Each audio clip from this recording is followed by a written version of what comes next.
Every time we drive, we put our lives in danger, yet we assume we'll arrive at our destination safely. But there are some roads where the odds aren't in our favor. Any rock could have your name on it. Makes the driving a little fun, but at the same time, there's a very real danger. Each with its own set of perils. Traffic backs up, someone gets impatient, starts passing, they can't see that there's a car in front of them, now you've got an accident. On the world's deadly roads, science reveals the underlying factors governing who will live and who will die in our dangerous world.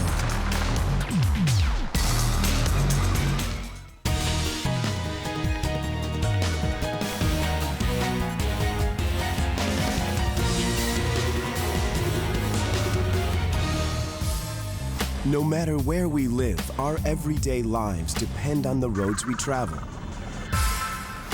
Though easy to take for granted, any road can become a nightmare in the blink of an eye.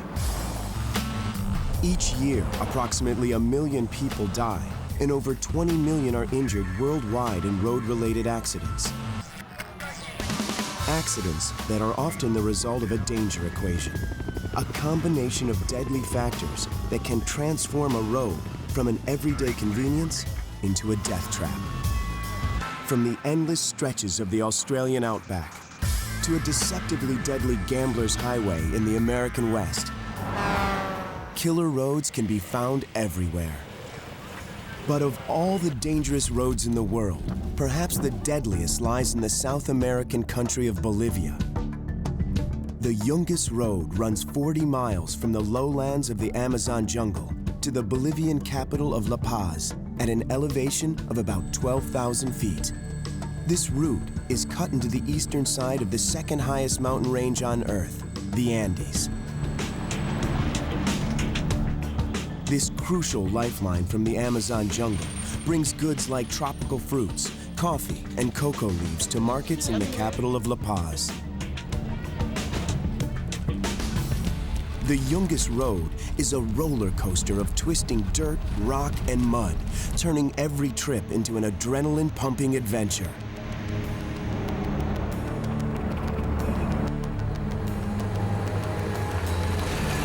This road is considered the most dangerous in the world in terms of deaths per mile, claiming up to 200 lives per year. For all travelers, the Yungas Road is a path into the unknown, marked by danger at every blind curve. Travelers driving this road face a danger equation created by the confluence of 3 factors: sheer topography, extreme climate, unstable geology. When these combine, the result is the most dangerous road on the planet.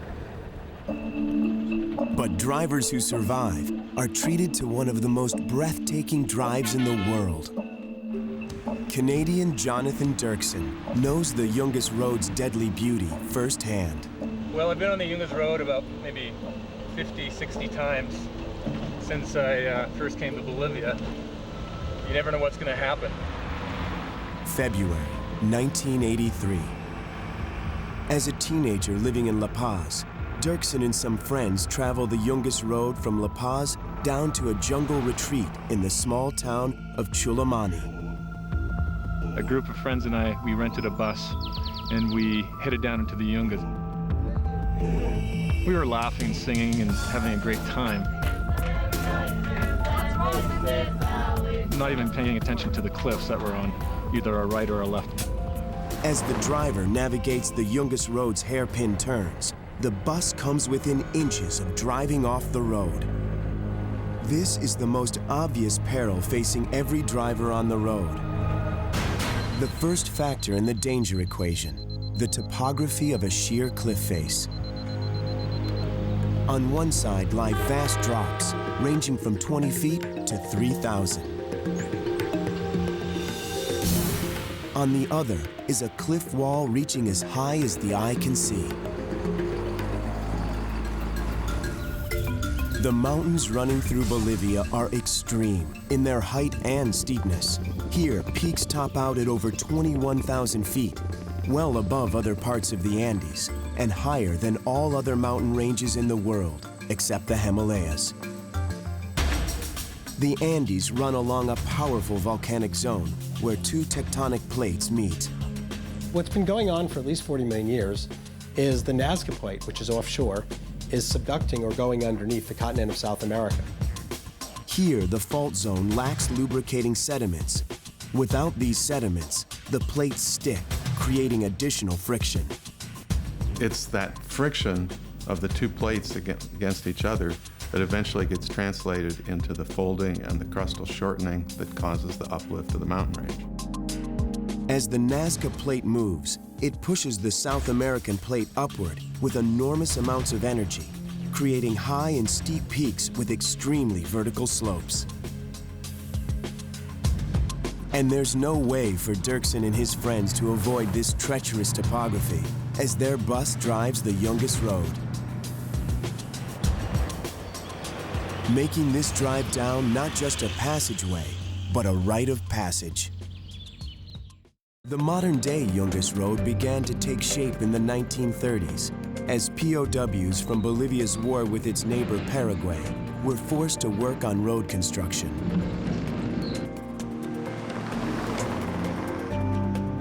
The roadway was very narrow because in the 1930s, the trucks were small and a 4-meter wide road was enough for them to move freely. Times have changed, and modern trucks and buses dwarf their predecessors, requiring special rules of the road to avoid plummeting off the dangerous cliffs. It's a risk faced by dozens of trucks and buses traveling the road each day. So you're coming around a corner, you come face to face with a truck. Well, you'd think that being the smaller car, you'd have to yield to the larger one. But on the Yungas Road, you get the right-of-way going up. Vehicles traveling up the Yungas hug the rock wall and have the right-of-way. Anyone going downhill is forced to pass on the cliff side of the road, sometimes coming within inches of a 1,200-foot drop. When the road is too narrow for two vehicles, the truck traveling downhill must back up to a wider part of the road. For the uninitiated, it's a heart-stopping trip that gives you a front-row seat to the Andes' vertical splendor and a potential brush with death. Sometimes there are little fender scrapes and whatnot, but usually people make it. Though he knows its dangers, Dirksen understands the rewards of driving this route. Driving down the Yungas Road is truly a unique experience. And what's wonderful about it is that you're on the edge of your seat the whole time. There's not a boring moment.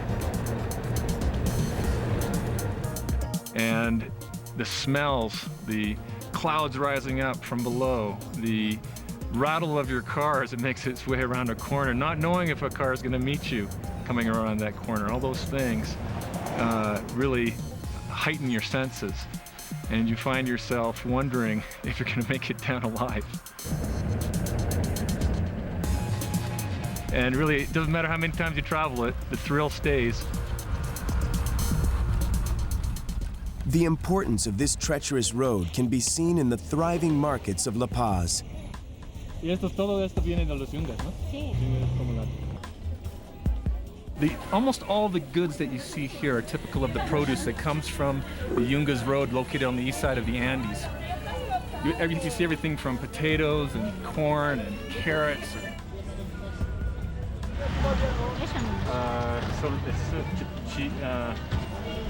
No recuerdo el nombre. ¿De qué parte? ¿De Chilumani? Caranal. Without that road, without that lifeline, this market behind me simply wouldn't exist. The Yungas Road doesn't just carry produce, it also supplies the valuable coca markets. Bolivians use these leaves for tea, chewing, and sacred rituals. Coca is also the main ingredient of cocaine.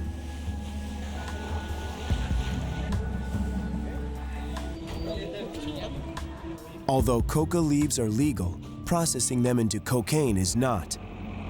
To stop illegal drug trafficking, Bolivian authorities patrol the main roadways, including the Yungas Road. Near La Paz, there are checkpoints where police check drivers' ID cards and search passing vehicles for smuggled cocaine.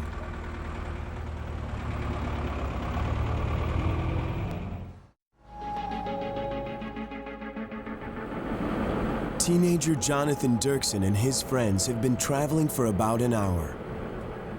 As the driver winds past the steep cliffs, clouds rise up along the mountain face.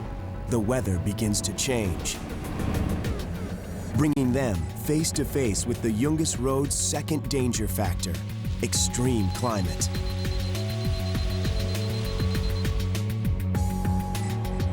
As if it's not bad enough for the Yungas Road to twist along hairpin turns on narrow ledges, the huge altitude change from the top to the bottom creates a whole new challenge.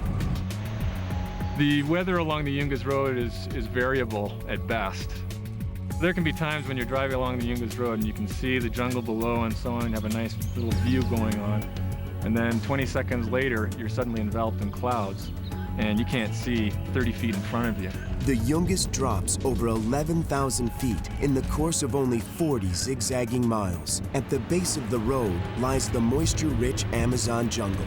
At the top are snow-covered peaks with sub-freezing temperatures and perpetual snow.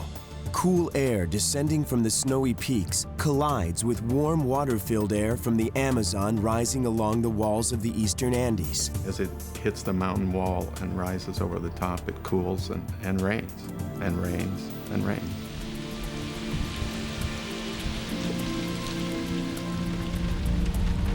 It can make for very dangerous driving because you've got muddy roads, you have slick rock surfaces, and you have water coming down over the road as well. In places you even have waterfalls.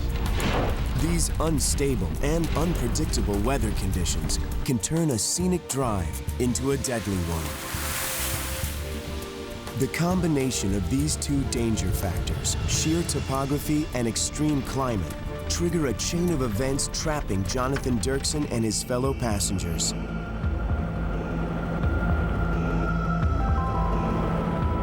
Halfway through their trip, the Andes' fickle weather begins to change.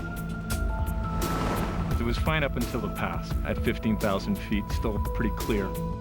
As clouds billow up from the Amazon jungle thousands of feet below, rain begins to pound down on them. It happened pretty fast. Like within moments, we heard a grinding sound. The wheels lose traction on the slippery road, and the driver loses control. As the bus slides toward oblivion, the driver slams it to a stop just as it reaches the abyss. Stopped, but far from safe. In front of them is a vertical drop of over 1,000 feet, and under them, the road starts to give way. Half a world away in Australia is the Eyre Highway, over 1,500 miles long. This is the main trucking route connecting the port cities of Adelaide and Perth. Here in the desolate southern outback, disaster stalks every traveler. But unlike the Yungas Road, this route doesn't kill with its height or winding curves. It kills with its perpetual straightness. It's one of the remotest roads in the world. In this part of the outback, towns are hundreds of miles apart. If you crash out here, you're on your own. Cell phones are useless and passing vehicles infrequent. Walking into the hot, dry outback, crawling with venomous and deadly creatures, is almost certain death. Since 1998, more than a dozen people have been killed on the Eyre Highway, and over 100 injured. Drivers face this road's danger equation, a harrowing set of 3 factors: flat topography, human physiology, and massive trucks called road trains. When these combine, the result is danger in the outback. More than a day into their trip, 4 friends packed into a small SUV journey from their homes in Perth to Australia's eastern states. Taking advantage of the cooler night air, they travel under a clear, dark sky. The road is dry. The endless line of the Eyre Highway unfolds in front of the driver. The first danger factor lies in the flat topography. The Air Highway is the straightest, flattest road in the world. Built on the Nullarbor Plain, the entire area is the largest block of limestone on the planet, created millions of years ago by an ancient ocean. With few rivers, little rain, and no major tectonic activity, natural forces have left this area virtually untouched, creating a landscape that is endlessly flat and barren. While engineers design many long roads with turns, avoiding towns and difficult terrain, the air cuts straight through the most desolate stretches of Australia. This region is sparsely inhabited and almost perfectly flat. The result is the longest stretch of uninterrupted highway in the world.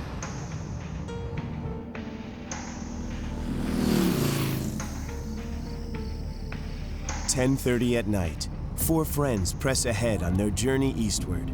The endless flat landscape of the Air Highway might appear safe, but ironically, when combined with the second danger factor, human physiology, the hazards increase. The lack of visual stimulation, even during daylight hours, seduces drivers to sleep. The road is very straight and it can be very monotonous. Managing the fatigue is what we do. I think every driver at one stage is nodded off. So I'm just wiring you up with the EEG. Basically, Australian sleep researcher Sarah Biggs investigates how drivers succumb to sleep on Australia's Air Highway. Well, these ones here will measure your eye movement, so they will tell us when your eyes start to get droopy. She places test subjects in a driving simulation of the Air Highway.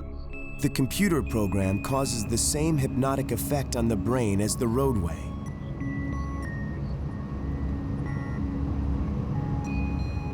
Though this simulator appears low-tech, the data Sarah collects is cutting edge. Fatigue on the Air Highway especially is quite a huge problem. The Air Highway is a long road, it's very straight, there's not much to look at.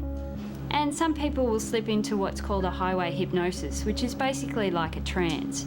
Sarah discovers that it takes just 30 minutes or less on the simulator before subjects fall into what is known as microsleep. Microsleep is when you spontaneously go to sleep for a few seconds. You're not aware that it's happening and your body will just shut down. This is horrific news for drivers on the Air Highway. Microsleep can cause blank stares, head snapping, and prolonged eye closures.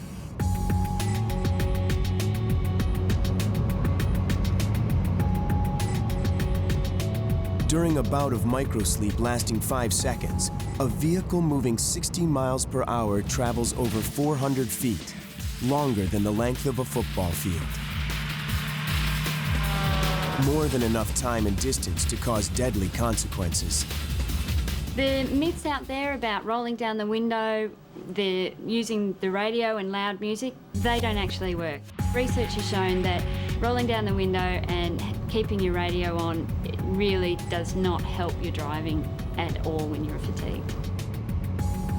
The most effective thing you can do is to have a 15-minute nap, and your performance will improve and you'll be much more alert.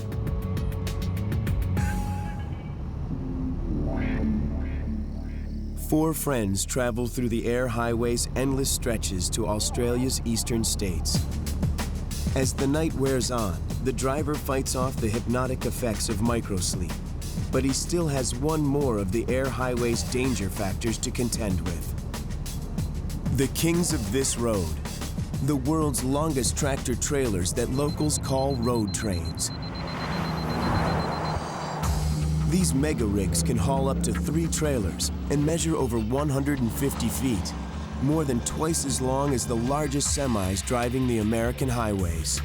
Weighing up to 127 tons, they are formidable obstacles, big enough to frighten even experienced drivers. Passing one takes skill, luck, and a little help from the drivers themselves. Road train drivers use their turn signals to alert other drivers when the way is clear to pass. But these massive trucks create another, less obvious peril. Strong wind currents able to destabilize cars, pushing them off the road. As your car speeds towards a road train, it hits a wall of air pushed by the truck, like the bow wave from a speedboat. Once through this initial wall of air, opposite forces take effect created by low pressure behind the truck. Like a vacuum, these forces suck in the surrounding air, possibly pulling your car towards the road train's wheels. When an unfortunate driver encounters the full impact of the air highway's danger factors, the resulting equation can be tragic. About 11:30 at night, the small SUV is 30 miles from the outback town of Kimba. After fighting off the combination of the endless topography and the resulting microsleep, the driver notices a set of taillights in front of him. As he begins to brake, a massive set of headlights from an approaching vehicle fills the rear-view mirror. A fast-moving road train slams into the back of their four-wheeler, pushing it off the highway with enough force to flip it over. In this tragic case, the deadly confluence of the road's danger factors combined to take a human life. One passenger dies, but miraculously the other three survive. The driver of the road train claims that he didn't remember hitting the car, perhaps an unknowing victim of microsleep. When this accident is reported, the guardian angels of the air highway fly to the rescue, helping to save 3 out of the 4 passengers. They are Australia's Royal Flying Doctors. Maintaining follow 133. A team of highly skilled trauma doctors, nurses, and pilots using flying ambulances to rescue people in the most remote parts of Australia. Once they receive word of an accident, the medical teams can get to any point on the highway in less than 2 hours. In times past, people would have to travel hundreds of kilometres by ambulance, whereas now we have access to the highway for the road strips, and a patient can be from a remote area to a major city hospital in about 4 hours. The flying doctors evacuate thousands of emergency patients a year on Australia's roads, helping to keep the air highway from becoming more perilous than it already is. To stop accidents from occurring on this stretch of highway, road construction engineers work to make it safer. To this end, the Australian government is pumping millions of dollars into widening the highway, giving drivers a better chance of surviving an encounter with a passing road train.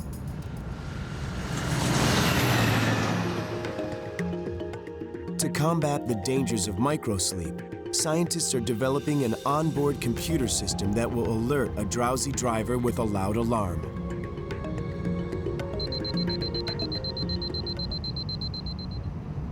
Until these solutions are in place, the carnage on this road will continue.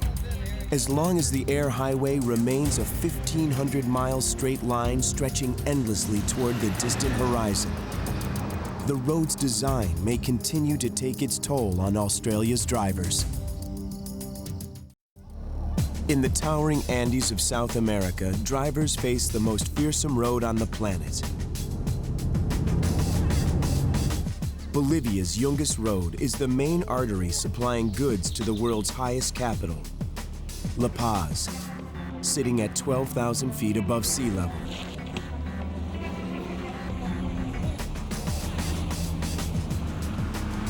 Each trip on this road is a gamble. This torturous 40-mile stretch cut into a sheer cliff face kills up to 200 people each year. February 1983. Teenager Jonathan Dirksen and a group of friends travel in a bus down the Yungas Road on their way to the Amazon jungle. The weather is fine and their mood is light. We were laughing, singing, and having a great time. Not even paying attention to the cliffs that were on either our right or our left. As the driver winds around harrowing turns, little do they know that the bus is heading into the Youngest Roads danger equation, created by sheer topography, extreme climate, and unstable geology. When these factors combine, the result is the most dangerous road in the world. On the Youngest Road, the first danger factor is sheer topography. It has deadly drops on one side and a vertical cliff wall on the other. In most places, this road is a mere 10 feet wide, about the same width as a shoulder on a US highway, giving drivers no leeway for error. On one side, you're going to have about a 1,200-foot drop-off, and your chances of surviving that are nil. The cliffs are made even more deadly by the second danger factor, extreme climate. As you travel the road, the weather can change dramatically within minutes, from clear skies to downpour, making the road wet and slippery and limiting visibility. When topography combines with the extreme and variable climate, the Youngest Road ensnares travelers in the blink of an eye. As Dirksen and his friends descend on the Youngest Road, the weather changes and rain pours down. The wheels slip and the bus goes out of control, heading for the precipice. As the friends slide towards possible death, their driver regains control at the last second, slamming to a stop inches from a sheer 1,200-foot drop. The bus teeters on the brink. The students are deathly afraid. We had actually stopped with one wheel hanging over the edge of the cliff. They're still in jeopardy. Add the third danger factor, unstable geology, into the equation, and the result is terrifying. The road could give way at any moment, sweeping them all into the abyss below. On his first trip down the Youngest Road, Jonathan Dirksen and his brother came face to face with the treacherous power of this unstable geology. Well, the first time that I came down, we were driving a Jeep of some kind. On the road, it was raining. There was a lot of slide action. We had come to a new slide. Rocks were still coming down the slope. And the bulldozer was working the slide.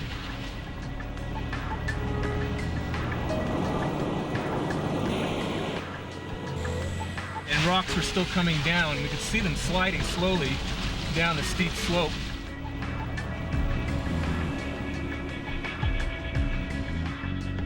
They decide to make a run for it. And as we drove past, we hear this thundering boom, and our vehicle was knocked sideways and off the road into the mud and bit of jungle below. And we saw the boulder that hit us rolled back down into the jungle. Must have been about the size of it was almost the size of a small car. So had it been another foot or two, we'd probably all been killed. Dirksen was lucky to make it down the Youngest Road alive on his first trip, escaping the fate of an untold number of victims who have been swept by landslides into the abyss.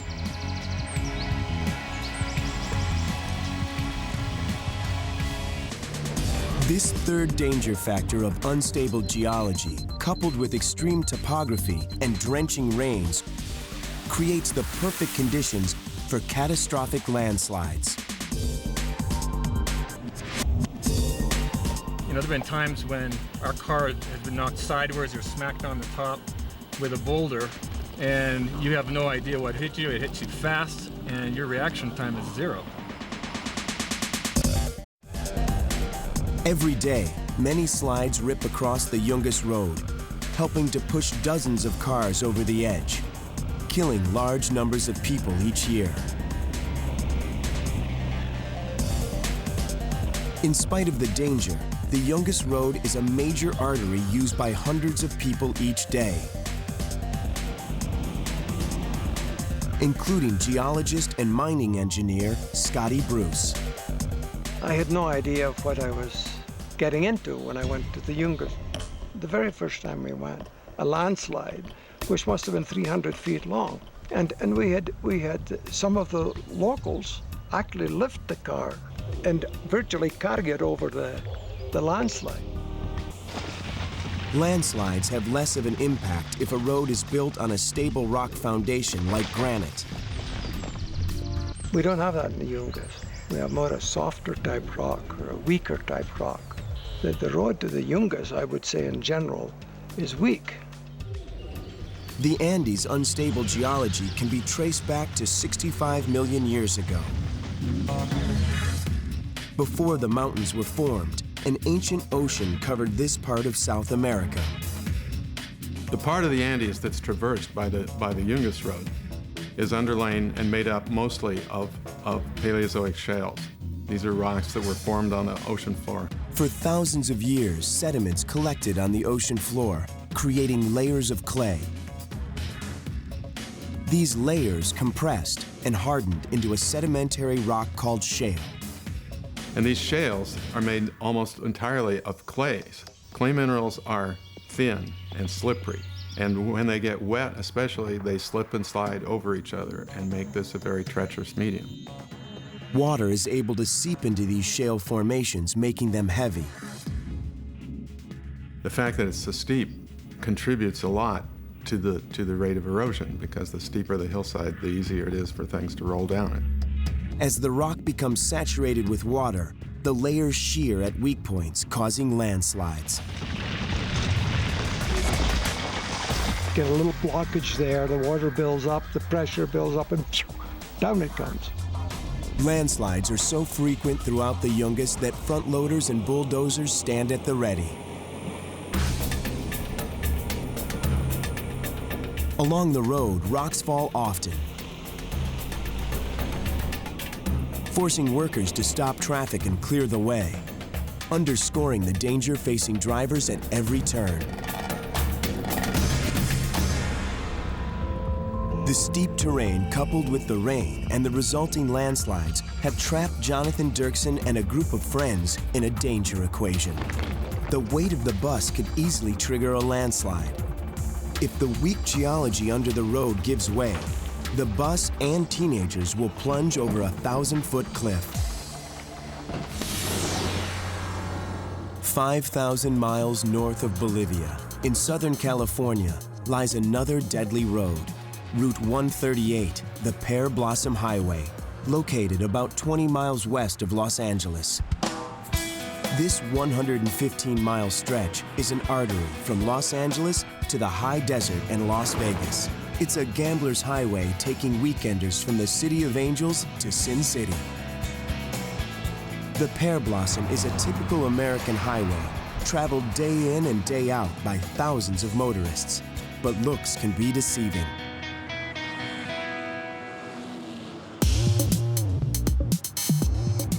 This road's rolling terrain lulls drivers into a false sense of security. On the Pear Blossom, a sublime ride can quickly turn into a driver's nightmare. Those willing to travel this route are gambling with their lives. In a 5-year period, 20 people died on the Pear Blossom Highway and over 160 were injured. Victims of the road's danger equation, created by increased traffic, rolling topography, and road engineering. When these three factors combine, the result is a road that locals call Blood Alley.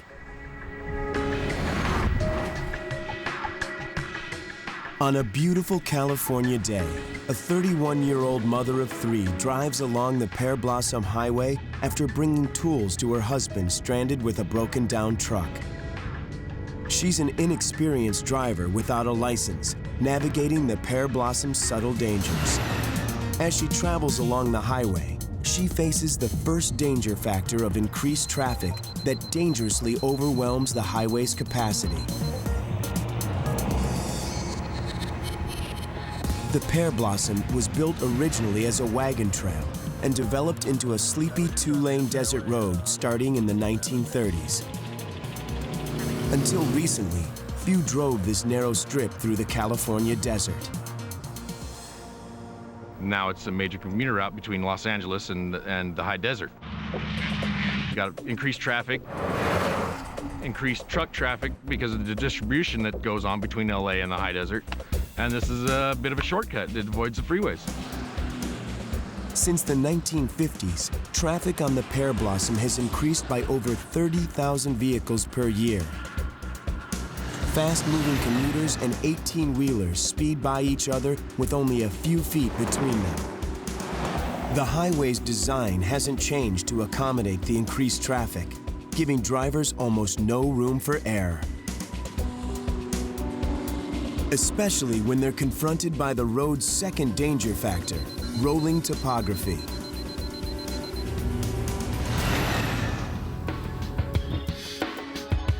Like many dangerous roads, the layout of the land or the topography contributes to their perilous nature. The Pear Blossom Highway cuts across a stretch of mountainous desert. At some points, it winds among hills and rocky outcroppings, and at others, it crosses rugged scrubland. In the desert, infrequent rains create flash floods that wash away parts of the roadway, resulting in black spots or huge dips that can seemingly swallow cars, hiding them from oncoming traffic.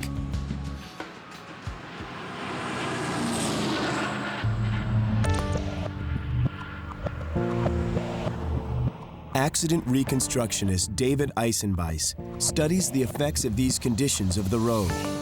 In many places, he finds that the highway ripples up and down like a wave. Rolling hills present themselves as a problem with the roadway. But what it does is it limits your sight distance. Sight distance is the amount of available vision you have to see the oncoming traffic you're going to pass. Research shows that drivers moving at 50 miles per hour need about 1,900 feet of sight distance, the distance when two cars are visible to each other as they approach. If a driver attempts to pass in a zone with less than 1,900 feet of sight, the human body can't react in time, resulting in a possible accident. But with the sight distance of the hill, traffic backs up, someone gets impatient, starts passing, they can't see that there's a car in front of them, now you've got an accident.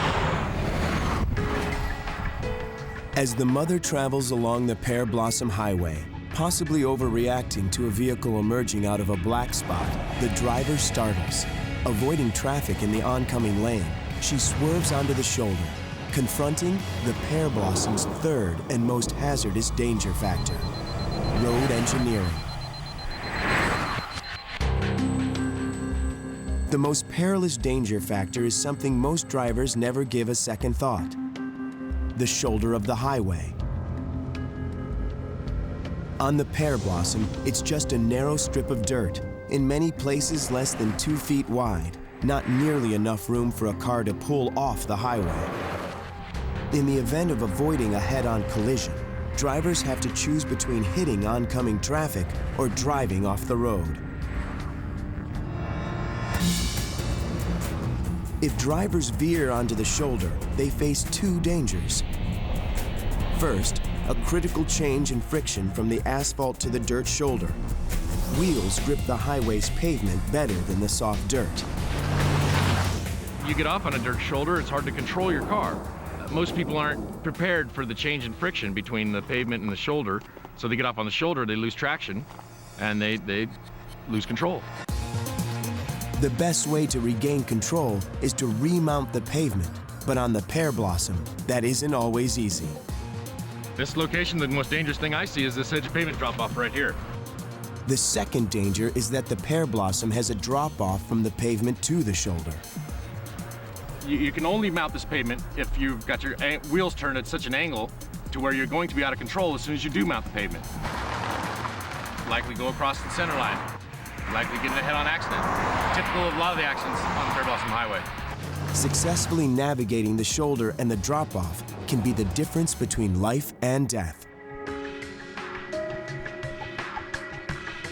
Exactly what a young mother of three faces as she drives down the Pear Blossom Highway. As she navigates the highway's black spots, she swerves off the pavement onto the narrow shoulder. Her tires struggle to grip the dirt. Mounting the drop-off, she veers back and forth, narrowly avoiding oncoming traffic. Unable to regain control, she careens off the road. Her truck plunges 30 feet down a steep bank into the fast-moving California aqueduct. On this tragic day, a young woman lost her life, illustrating the destructive power of the Pear Blossom Highway. Forensic engineers' analyses of multiple accidents over the past decades have determined there are several basic solutions necessary to shatter this roadway's deadly equation. First, to combat the highway's unforgiving geography, build adequate shoulders so that drivers can pull their car completely out of the lane of traffic and onto the shoulder safely. Second, create barriers or rumble strips to reduce driver error and potentially prevent cars from recklessly passing within the highway's black spots, or even better, add new lanes. But until changes are fully implemented, the highway may continue to live up to its deadly nickname, Blood Alley.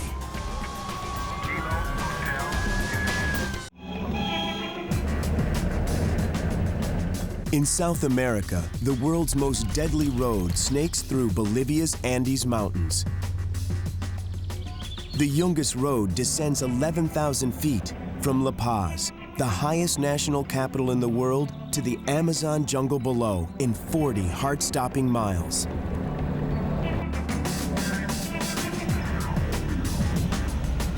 This torturous route kills up to 200 people each year, ensnaring drivers in a danger equation created by sheer topography, extreme climate, and unstable geology.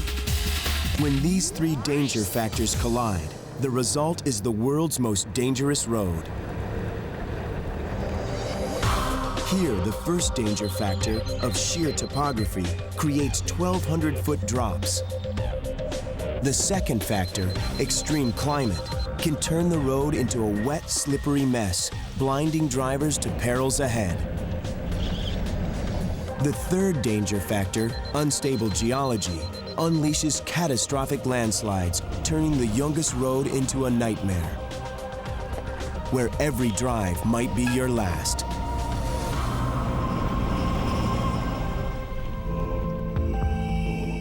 Three hours into their journey, the bus carrying longtime Bolivian resident Jonathan Dirksen and a group of friends negotiates the Yungas Road's narrow turns and steep slopes. As they descend from the capital city of La Paz, the area's unpredictable weather changes and rain drenches the road, making it slick and muddy. Coming around a turn, the wheels slip and the bus goes out of control. The bus slams to a stop just as it reaches the abyss. With their wheels pressing on the weak edge of the road, their bus hangs on the brink of a 1,200-foot precipice. At any moment, the rain-soaked rocks on the steep slopes could give way, creating a landslide, sending everyone in the bus plummeting over the cliff. The bus driver was yelling, get off, quick!" And he opened the door and we ran off as fast as we could. What they find outside is equally terrifying. We had actually stopped with one wheel hanging over the edge of the cliff. Rocks begin to slide as they struggle to push the bus back from the edge. The passengers slowly move the bus to safety. Lucky to be alive, it's an experience none of them will ever forget. It was one of those things that shakes you to the core, even though you're young. Jonathan and his friends drive away with their lives and live to tell their story almost 25 years later. But every year, up to 200 people can't escape the Yungas Road's danger equation. The only permanent solution to this carnage may be forging a better route.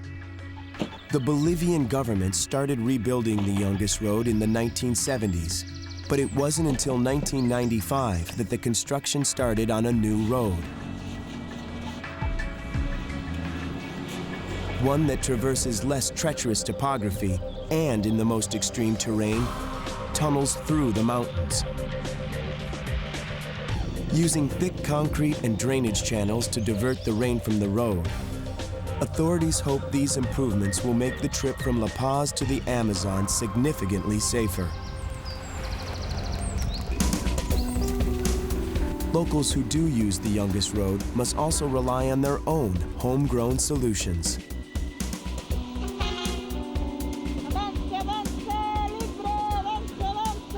One of the most unique, a series of semaphoras, or human stoplights, stationed on the worst hairpin turns.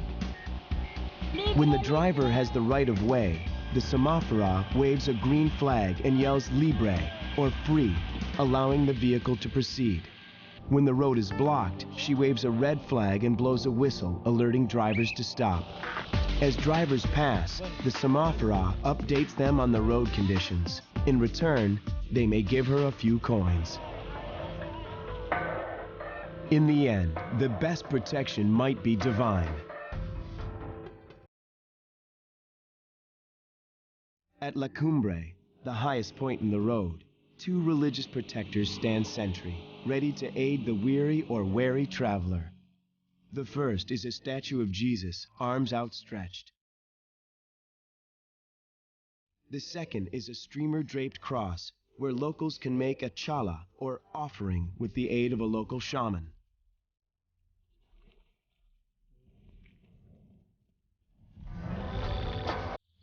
Tierra Pachamama con tu mamá se llama Nolo, que nosotros siempre andamos, viajamos por Yungas, como será Oruro, Cochabamba, Santa Cruz. Using 2 llama fetuses and other offerings like beer and grain alcohol, this shaman mixes local religious traditions with Catholicism to perform rites of protection for drivers and their vehicles. Padre nuestro que estás en santificado sea tu nombre, venga a tu reino, en la Pachamama, cuestión como el Pachamama, a los ceros que llamamos achachilas, malcos, ellas como de ser, tierra Pachamama con tu mamá se llama Nolo, que nosotros. But as long as Bolivians and travelers alike must brave the Yungas Road's danger equation, it will remain the world's most deadly road. A variety of factors can combine anytime, anywhere to create a danger equation with deadly results. Whether it's the dizzying heights of the Bolivian Andes, the dangers of the desolate Australian outback, or the everyday peril of an overtaxed desert road in California, science helps us unravel the underlying causes making this a dangerous world.